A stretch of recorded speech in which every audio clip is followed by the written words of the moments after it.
Salve, quebrado, salve família. Galera, a gente está com o Marcelo Torres aqui e a gente vai falar de produtor independente.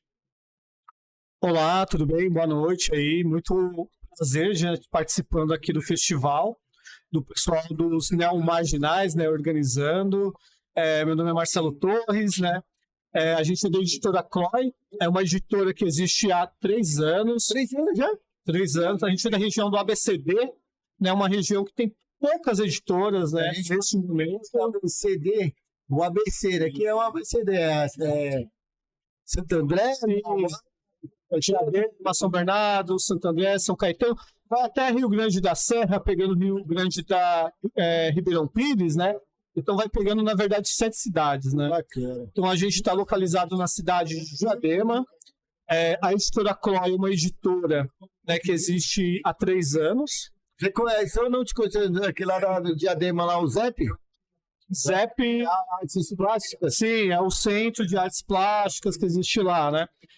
Diadema, na verdade, é um espaço, uma cidade muito singular, né? É uma das cidades que tem uma pulsação cultural muito ampla, né? A gente tem muitos centros culturais na cidade, né? Isso é uma característica da cidade, né? Que a gente tem várias linguagens sempre muito pulsantes nos seus centros culturais, teatro, dança, literatura, cinema, né? Então, é uma cidade que tem ali um viés dentro desse território do ABCD, né, pensando nas cidades que fazem parte dessa amplitude, bastante significativa em relação a Santo André, São Bernardo.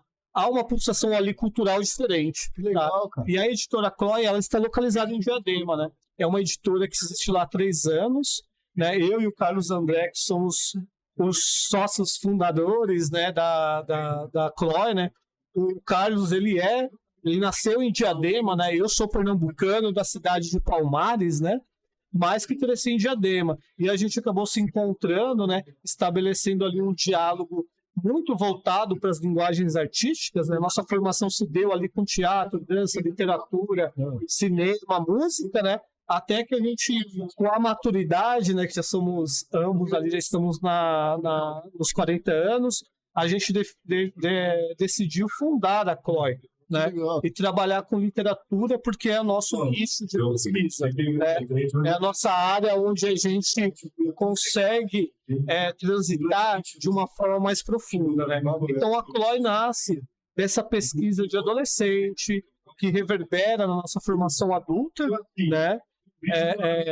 Com o viés da literatura, né? Então a gente, a partir desse momento, por conta dessa paixão, a gente monta a Chloe, editando prosa e poesia, né, pelos nossos carro-chefes, né, mas a gente tem livro de dramaturgia de teatro, outras linguagens que vão abarcando também as nossas áreas de interesse, né.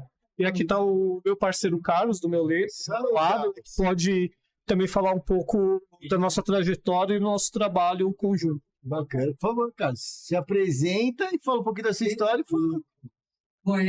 Olá, sou o Carlos André, sócio aí da editora Chloe, junto com o Marcelo.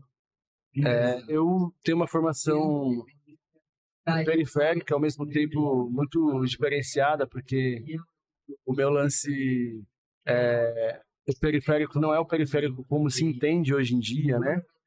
Ainda mais se refere à literatura, né? É um periférico antes de periférico ter essa nomenclatura, né? Ser uma marca, de uma estética, né? Estereotipo até, talvez? De uma plasticidade artística, né? A gente é periférico antes de periférico se tornar uma marca de estilo, né? A gente era periférico antes dos anos 2000, né? Nesse sentido artístico ainda, né?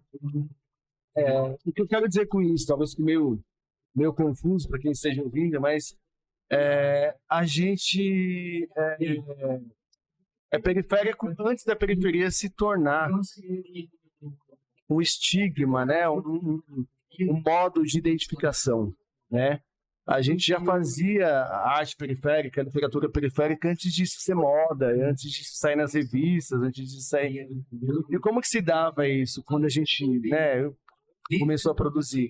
Como a gente não tinha referência, né, como agora a periferia, né, se autorrefere a si mesma, né, você é periférico se você dialoga com outros autores periféricos, a gente se referia a, no caso da literatura, né, a literatura clássica, né, então ser periférico para o nosso período Era de transição era conhecer os clássicos, né, dentro da periferia. Cara, mas como é conhecer os clássicos dentro da periferia?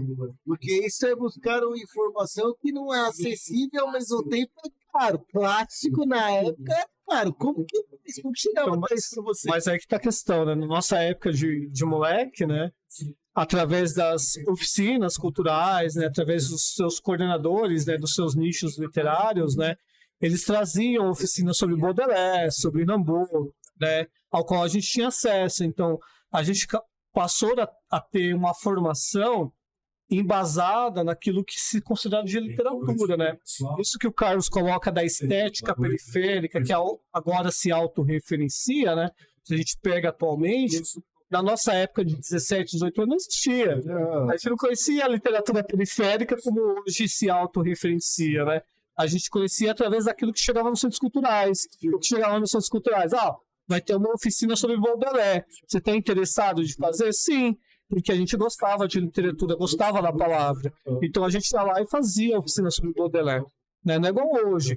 Hoje você tem um circuito, né, de muitos autores do âmbito periférico que se leem, que se pesquisam, que conversam e aí definem, né, uma ação estética, de plasticidade, de atuação. Na nossa época não tinha isso. Quando a gente era moleque, 17 anos, a gente ia violão em Diadema, mais preocupados de não morrer, né? Porque os nossos amigos de salas de ensino médio estavam entrando no tráfico e morrendo. E a gente queria um outro caminho, queria uma outra perspectiva de poder existir. Então, o que a gente teve? Os centros culturais. Os centros culturais, para a gente, foi um espaço formador importantíssimo na nossa trajetória. Eu quero fazer uma pergunta para os dois, mas eu preciso dar resposta dos dois. O que isso, enquanto essa oficina cultural que levou esses clássicos para vocês, trouxe para vocês de conhecimento, para vocês abrirem um leque de vocês? Vocês não ficaram só parados na cultura clássica, vocês abriram o leque. Como foi isso para vocês? De que forma que foi isso para vocês?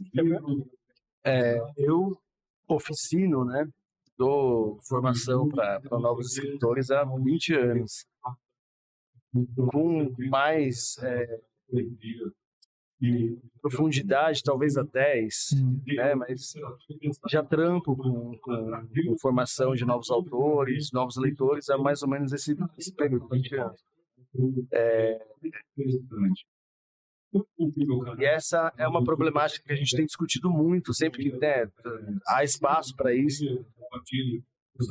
em diferentes situações, em diferentes eventos, assim.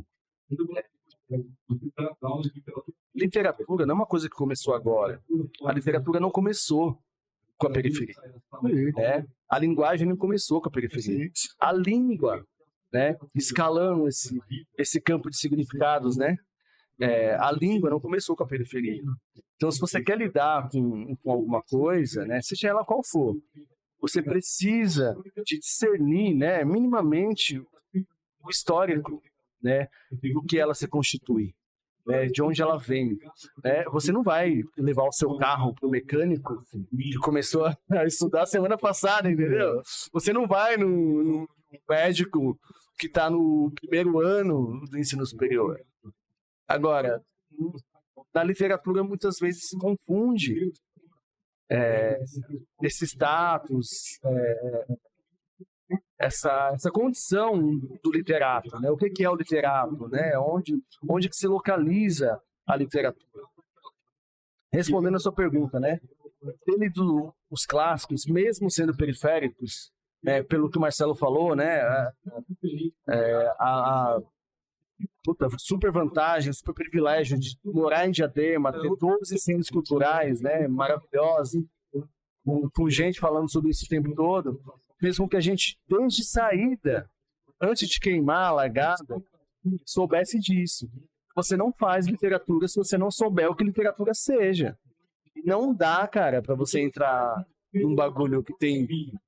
Vamos chutar abaixo, assim. Tem 2000 anos. Pra falar só da literatura ocidental oficial. Porque Mais 5.000.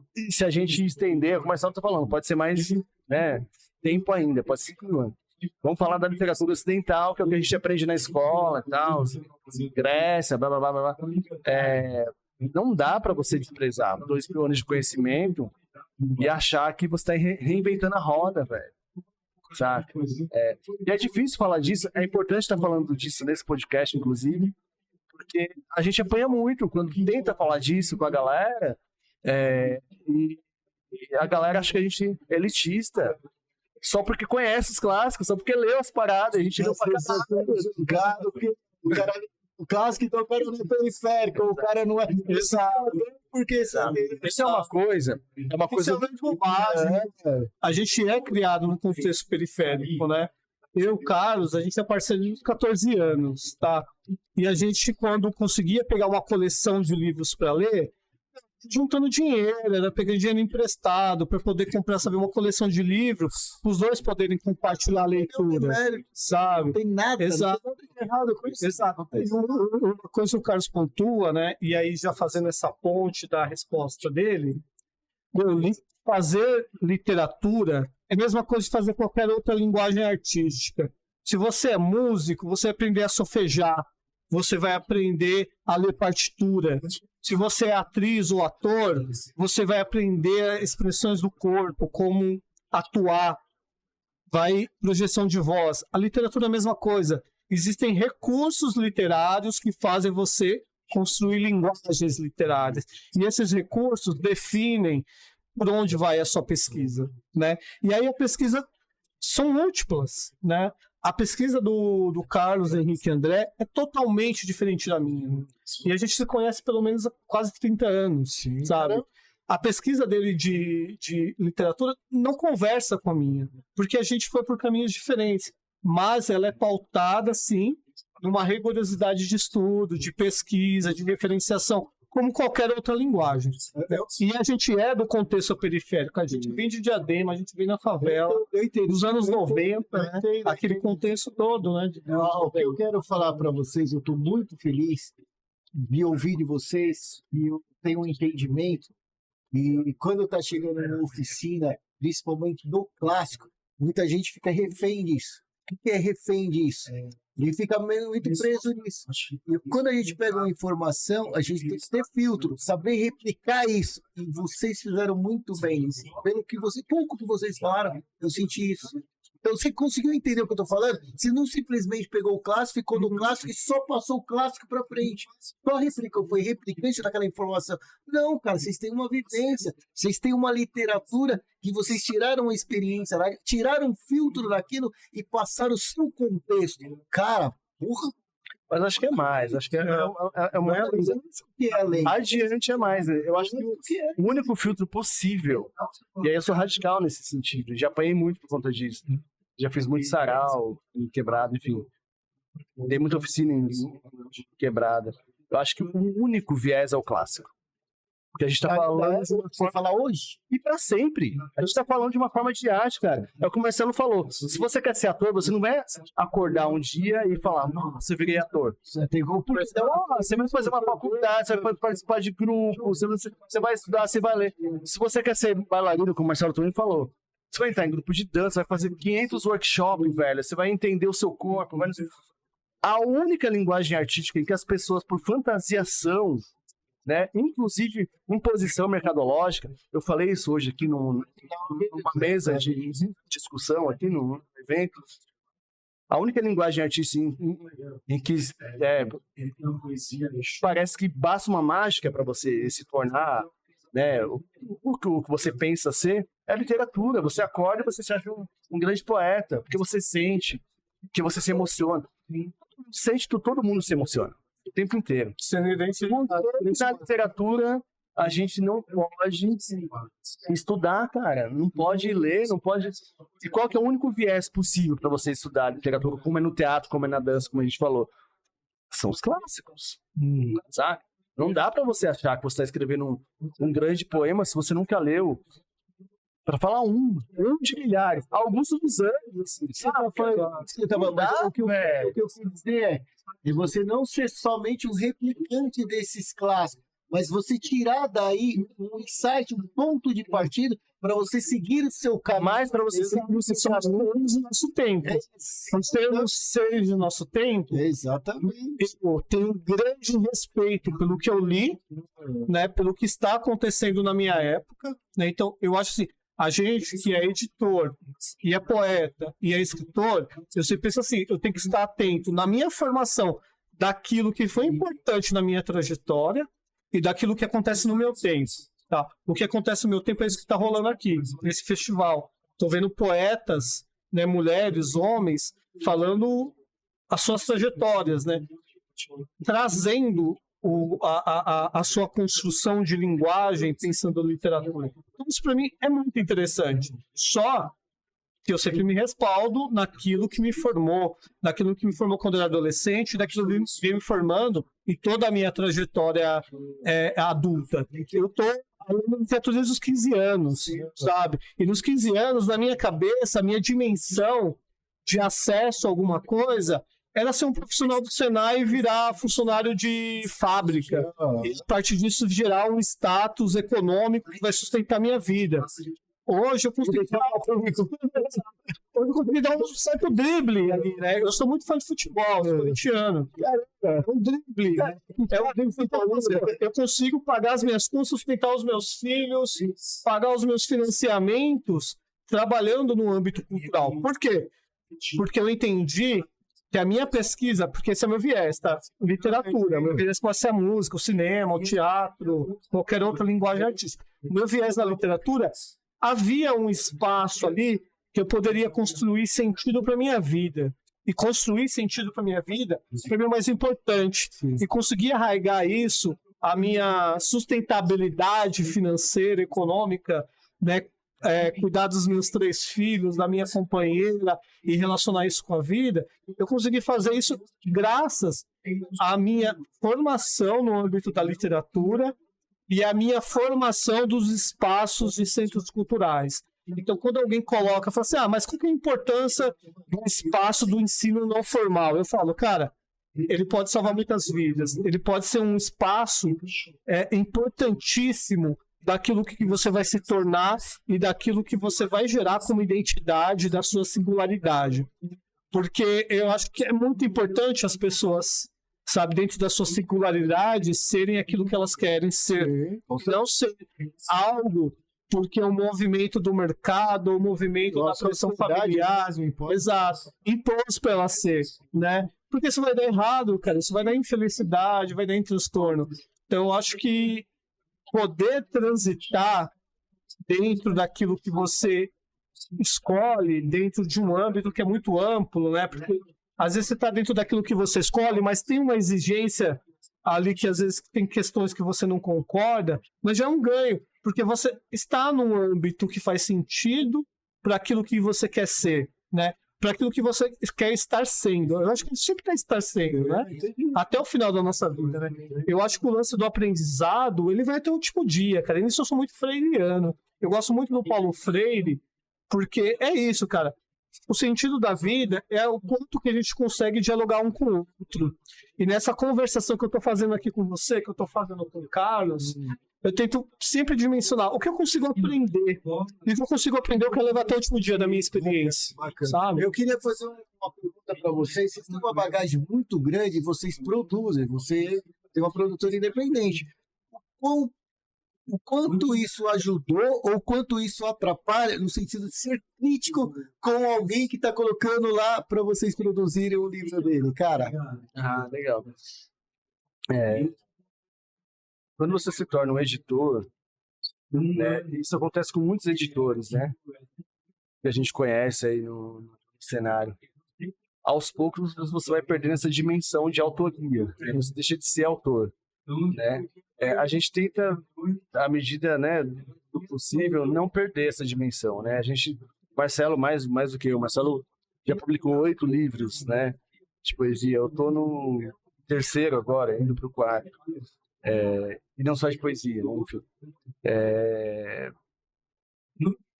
Ser editor, né? Ser alguém que, muito entre aspas, assim, porque eu não encontro uma palavra melhor, avalia o texto do outro, né? Redimensiona o texto do outro, né? No ramo da editoração, isso tem um nome, mas acho que é editorar, né? Quando você editora o texto do outro, né? É uma grande sala de aula, cara. Acho que esse é o grande segredo, assim. Quanto mais você analisa o outro, quanto mais você se empenha em ler o outro, mais você aprende e aprimora o teu próprio trabalho, né? Entendi. Eu sou muito grato, assim, né? Eu acho que já falei no começo da conversa que eu dou oficina tem 20 anos, né? Já formei muitos autores. Eu não seria o escritor que eu sou hoje se eu não tivesse esse histórico todo, né? Eu acho que é isso. Eu acho que quando você é colocado nessa posição, ou se coloca nessa posição, seja como for, né, você tem um grande privilégio, né, desde que você saiba usar, né, porque tem muito editor também que é, né, positivo e tal. Quando você se abre para essa troca, né, com outros autores, não tem escola melhor, velho. Você pode fazer a USP, o caralho a 4 e foda-se, tá ligado? Se você é um editor, um oficineiro, sei lá, que tá disposto, né, a se afetar pelos teus oficinandos, né, pelos teus alunos, cara, não tem forma melhor de aprendizado, a não ser a literatura clássica. E um plano que eu faço, porque assim, tanto o Carlos quanto eu, nós somos do âmbito da educação, né? A gente sempre está transitando ali, pensando essa formação das novas gerações, porque isso é fundamental pensar, sabe? É importantíssimo a gente pensar nas crianças, né, nessa formação que é oferecida para as crianças, para os jovens, né, porque eles são a nova geração que vão assumir as paradas, né? Então isso é muito importante de a gente dimensionar na nossa experiência quando a gente está lidando com a escrita, né? E uma coisa que eu trago, assim, quando a gente começa a editorar, né, começa a pensar o texto literário, uma das questões é o acesso, a outra questão é saber diferenciar, tá? Hoje, as editoras independentes, elas se multiplicaram. Eu acho isso muito bacana. Por quê? Porque isso dá a possibilidade de uma criança periférica, de uma criança que às vezes, jamais teria o recurso de acesso ao livro, de encontrar o livro. Eu penso assim, quanto mais livros circulando na sociedade, é mais provável que uma criança que talvez não tenha poder aquisitivo de encontrar um livro, encontre um livro, né?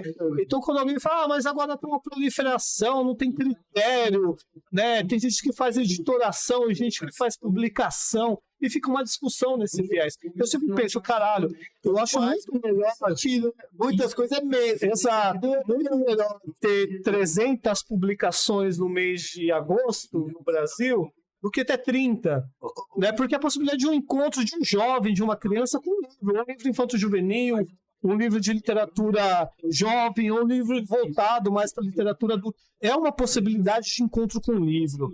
Eu acho que encontrar um livro é algo que pode ser transformador para a experiência. E eu tô mais pegado nisso. Cara, a gente é brasileiro, a gente é latino-americano, a gente sabe, esse caralhada toda, sabe? Sempre lutando pelo direito de poder existir, de poder falar, de poder se expressar, de poder pensar. Então eu sempre penso nesse viés. Porra, eu quero muito que um moleque da quebrada encontre um livro que marque ele, uma menina encontre um livro que vai transformar a experiência famosa, né, que o cara tá andando nada, e aí tipo, o cara encontra o livro, e aquele livro lá, mano, muda o mundo, assim. Claro, isso é ficção, isso pode isso dentro da literatura. Um livro pode ser um reconhecimento, cara. Um livro pode ser um start para você redimensionar a sua experiência. Isso pode acontecer com uma criança, com um jovem, com um adulto, ou com um idoso na terceira idade. sabe? Eu tenho narrativas, cara, por conta do âmbito que eu atuo, tanto profissional quanto artístico, sabe? Que são muito sintéticas disso, de pessoas idosas que foram num concerto musical e falar: meu, eu tô com 70 anos, a primeira oportunidade que eu tive de acessar um concerto musical foi esse. Isso para mim é uma coisa muito bonita que eu vou levar pro resto da minha vida, Bacana, sabe? bacana. Então a gente tem que pensar essa dimensão da transformação através do livro. O livro, desde que, né, esteja disponível para as pessoas, ele é um objeto que pode mudar a experiência de uma criança ou de um jovem, né? E aí não cabe a gente que está no meio literário, que é crítico literário, que é escritor, ficar versando sobre isso. A experiência se acontece no encontro. O encontro ele é muito singular de cada ser que está aí na sociedade, sabe? Tem uma história que eu me lembrei, acho que é muito boa essa pergunta, sobre o Elias Canetti, né? O Elias Canetti é um grande teórico e também romancista, né, da história da literatura. Ele diz uma coisa que é muito simples e ao mesmo tempo muito complexa, é muito interessante. Ele fala assim: se todos os conflitos humanos, né, seja quais forem, são criados pela palavra, porque só há essa possibilidade, você só pode se conflituar se você fala, se você ouve, né? O meio pelo qual a gente consegue criar conflitos é a palavra.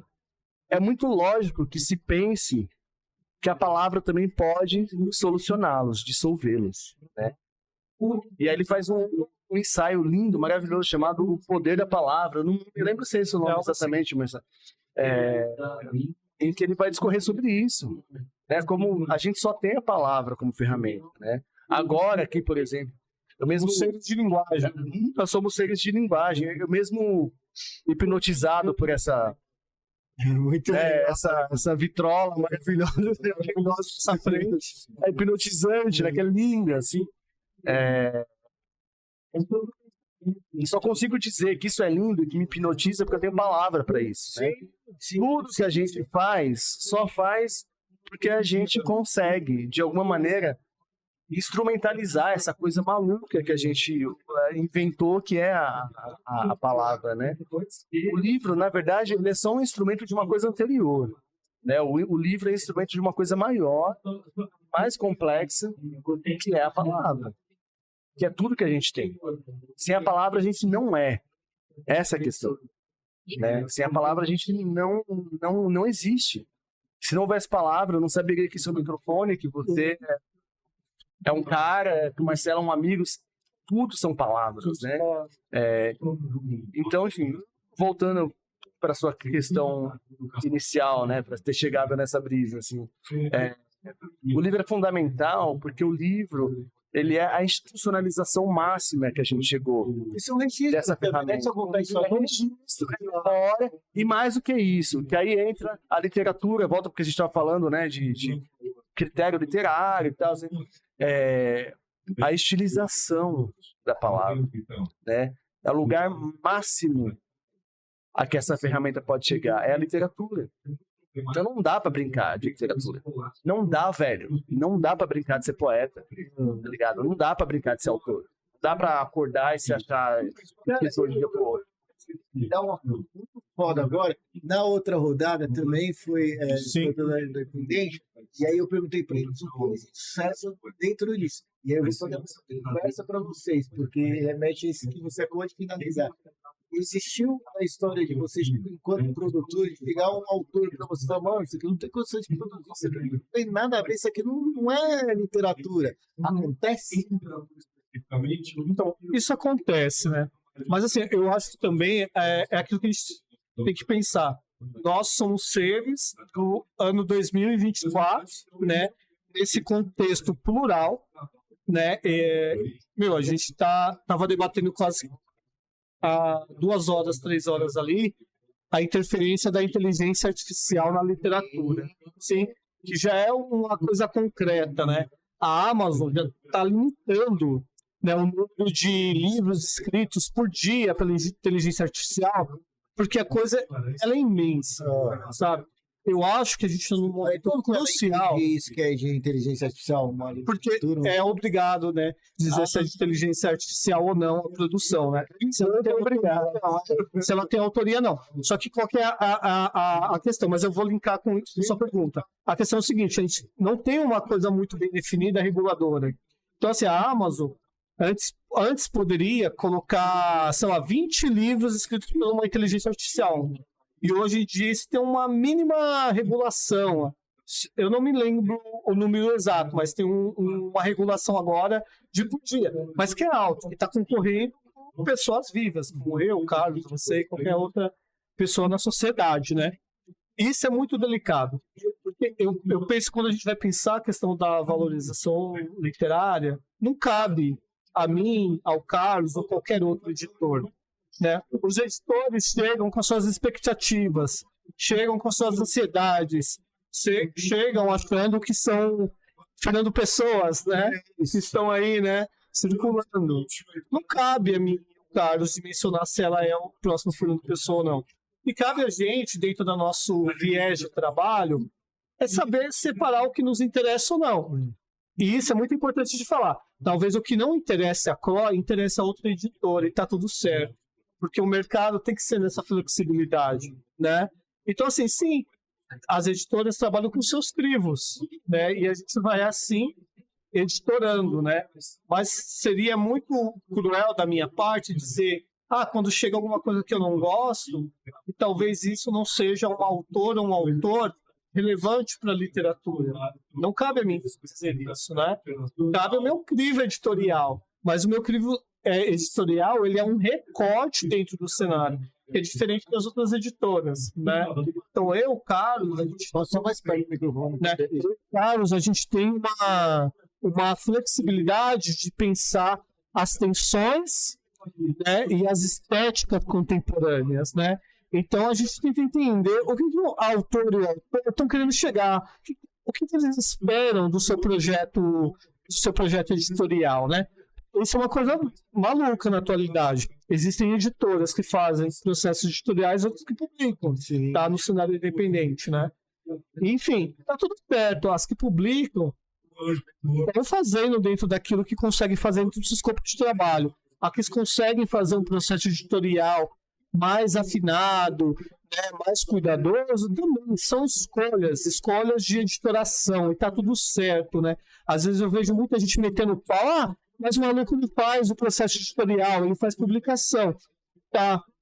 Mas qual que é o processo editorial que ele está te propondo, né? E eu acho que existe uma multiplicidade, uma possibilidade atualmente, que ela é aberta, ela não está fechada de um jeito ou outro de publicar ou de escolher esse ou não autor. É porque assim, se eu falar não agora para um autor e um autor hoje, amanhã ele está em outra editora. E está tudo certo. Isso faz parte do jogo literário atual e do jogo de editoração, tá? Eu acho que, na verdade, a gente está lidando com o período da história da editoração no Brasil, né? Em que a gente tem uma faca de dois gumes na mão, né? Porque todo mundo consegue publicar, inclusive sem editora, né? Você não precisa nem de editora. A editora vai te dar algumas vantagens nesse jogo, né? Mas à medida que a gente está num país iletrado, tanto faz também, assim, né? Dependendo do que você quer fazer com o seu texto, você ter editora ou não é um mero fator. A gente está num momento assim, que é isso, é uma faca de dois gumes na mão de todo mundo que está pensando essa situação, né? Porque todo mundo pode publicar. A gente destruiu o crivo, como o Marcelo bem pontuou, né? Não há mais crivo possível, porque se você não passa no crivo de uma editora, você vai cair no crivo de outra, né? E, por um lado, a gente tem uma avalanche de novos autores sendo publicados o tempo inteiro, né, que não corresponde, aí é o paradoxo, ao número de leitores, né? isso todo mundo está falando já faz tempo, né? Não somos nós aqui que estamos falando isso pela primeira vez. Você tem um volume muito maior pela primeira vez na história do Brasil, isso dos 10 últimos anos para agora. Pela primeira vez tem um volume muito maior de autores publicando do que de gente lendo. Aí como é que fica, né? Como é que faz? A gente ainda está pensando, né, esse paradoxo e tentando investigar, né, possibilidades para lidar com isso. Quer acrescentar? Sim, não, só complementar isso que o Carlos coloca, ele é fundamental, né?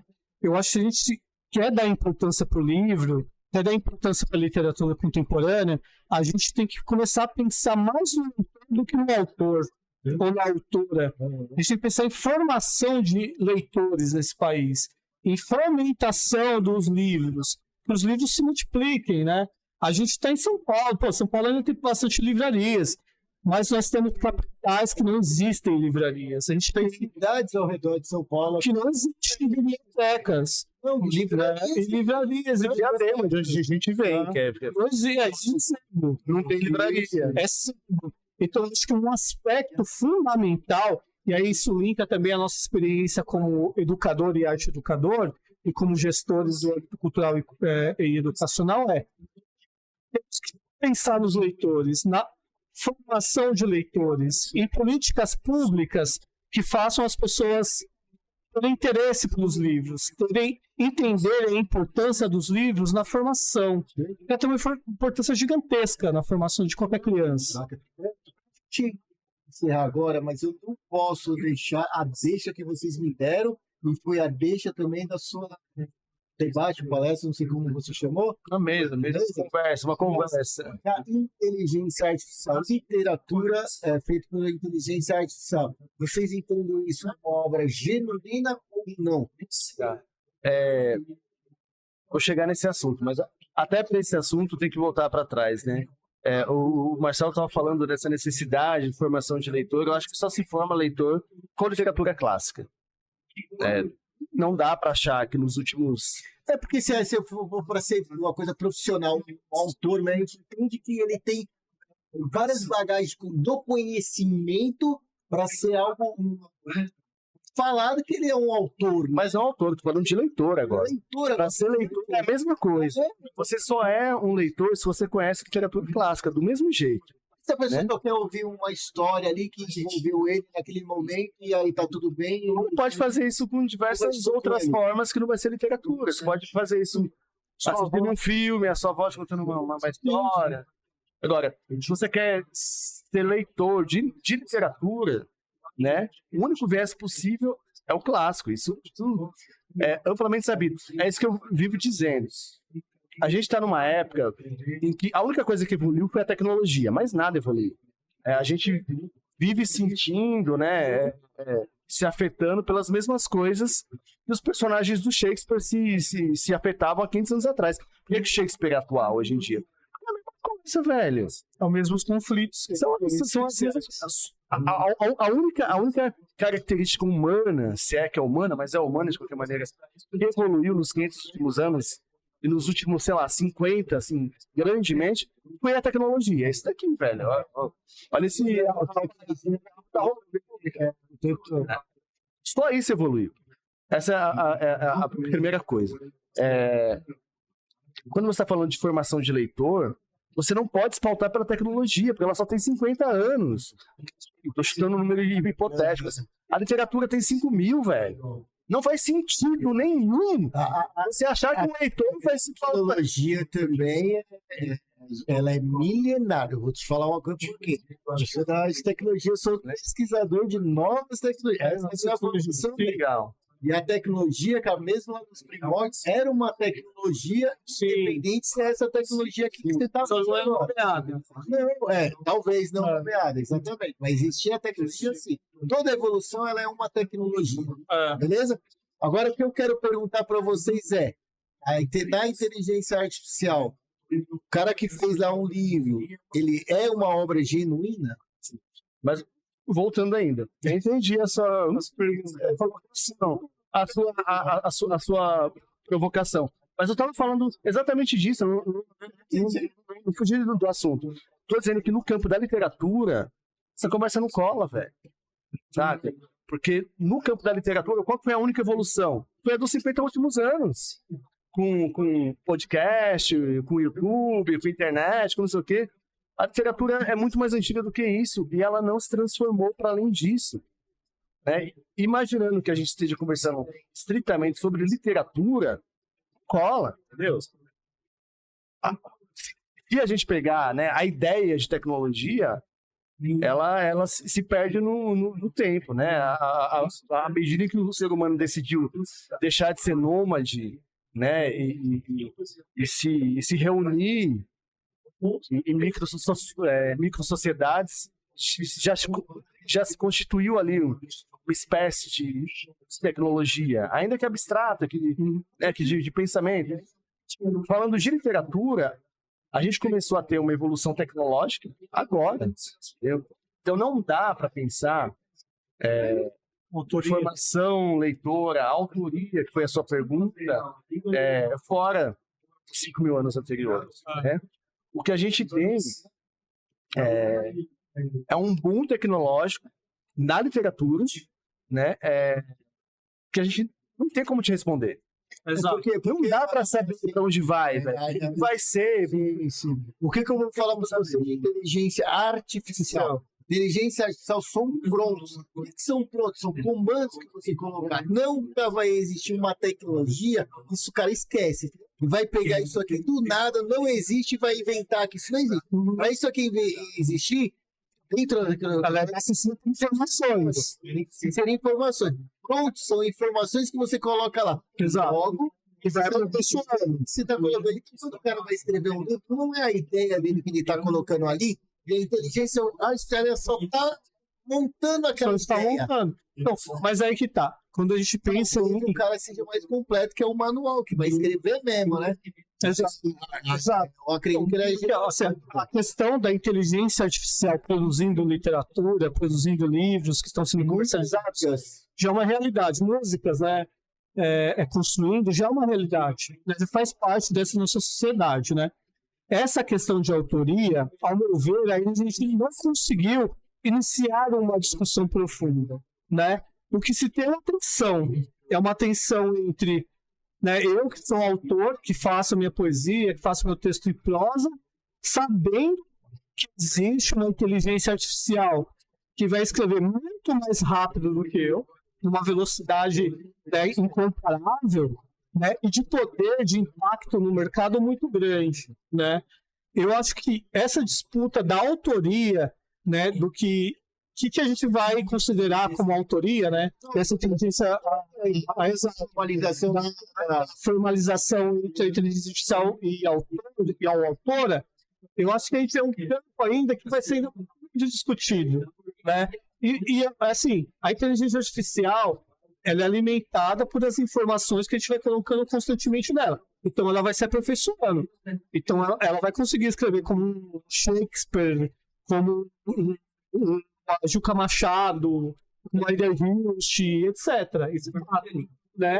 Mas eu acho que essa discussão ainda, ela vai se dar num campo ainda ético, sabe, que eu acho que a gente está engatinhando, sabe? Eu acho que é muito bom de falar. A inteligência artificial já pagar a autoria e apagar com a gente, que ele escreve, né, que você entra lá no computador e digita.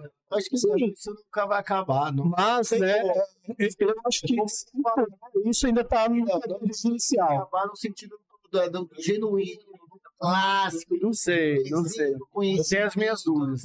Eu sou bem apocalíptico. Eu acho que vai chegar um momento em que não vai ter mais autoria possível. Vai ser tudo romance.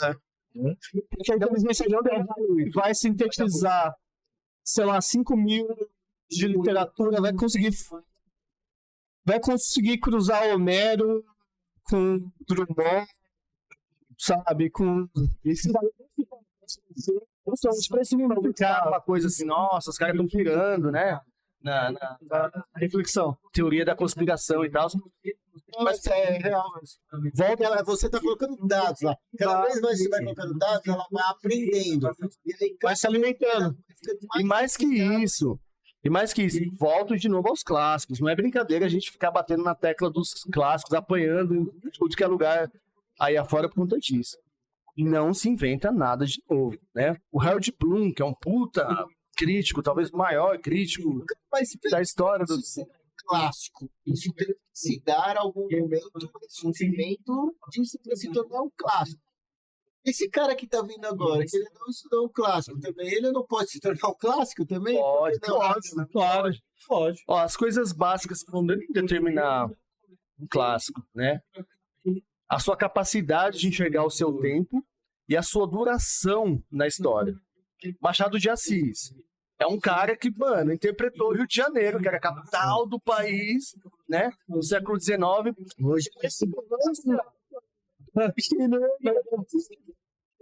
entendeu? São os dois critérios básicos, mas há outros, enfim. A influência social, política, blá blá blá, enfim. Eu acho que, assim, por conta de saber disso, eu tenho tranquilidade de entender que a inteligência artificial, como o Marcelo falou, né, vai emular todas as possibilidades. A literatura é feita disso. Ela é feita de passado e presente, presente e passado concomitantes, né? E esse amálgama de entendimento de estilos, de formas. Para a inteligência artificial, esse modo de produção é simples. E a gente só produz literatura desse jeito. Ninguém inventa nada de novo, saca? Então, acabou, velho. A gente ouve. Referenciando. Mesmo a literatura periférica, né, que surge aí, os coletivos, está se referenciando. Eu fiquei honesto para vocês. Tipo assim, aí a outra rodada que a gente teve, uma produtora independente. Aí vem vocês dois produtores independentes. Eu falei, mano, mais uma produtora, tipo, porque a outra. Mano, aí vem vocês com esse puta que. Cara, que papo da hora, que gostoso. Entendeu o que eu tô falando? Não é só falar de produtoras, é muito mais, cara. Parabéns. A gente fala de diversidade, né? Porque eu não sei quem estava aqui antes da gente, né? Mas é uma coisa que eu sempre pontuo, tanto na minha atuação na área de gestão cultural, quanto na minha atuação como editor, ou poeta, ou escritor, cara, se a gente quer criar uma sociedade mais próxima do ideal, a gente tem que aprender a conviver com a diversidade, né? Se a gente pensa em equidade só é possível com a diversidade, tá? Não existe equidade sem diversidade, sabe? Então, a gente tem que saber lidar com a diversidade, né? Isso é interessantíssimo para mim saber que tem outras pessoas falando de outras formas do que a gente está discutindo agora, porque isso vai alimentando a gente, vai fazendo a gente ter reflexão crítica, né? A nossa capacidade de pensar as coisas. Isso é epistemológico, a gente tem que aprender a pensar o próprio pensamento, né? E não se comportar, cheguei numa ideia legal, mas será que essa ideia legal é a melhor ideia?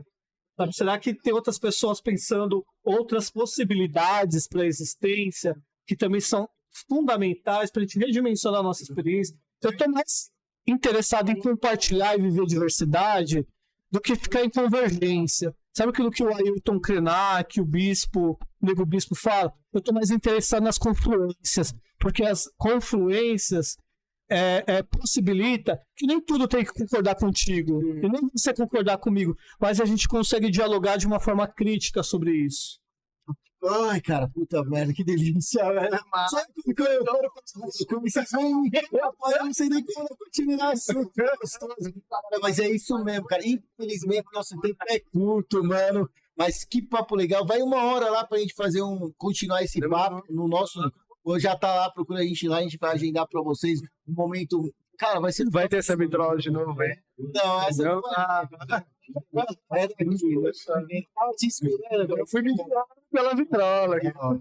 Obrigado mesmo pelo papo. Muito obrigado pelo espaço, né, pra gente ter uma generosidade tua, né, de poder estabelecer essa conversação, porque a gente vem aqui, né, a gente vem acreditando cada vez no poder da conversação. Então, qualquer espaço para conversação, a gente tem que elogiar, né? Então, o trabalho de vocês é incrível, porque vocês abrem para ouvir diferentes vozes.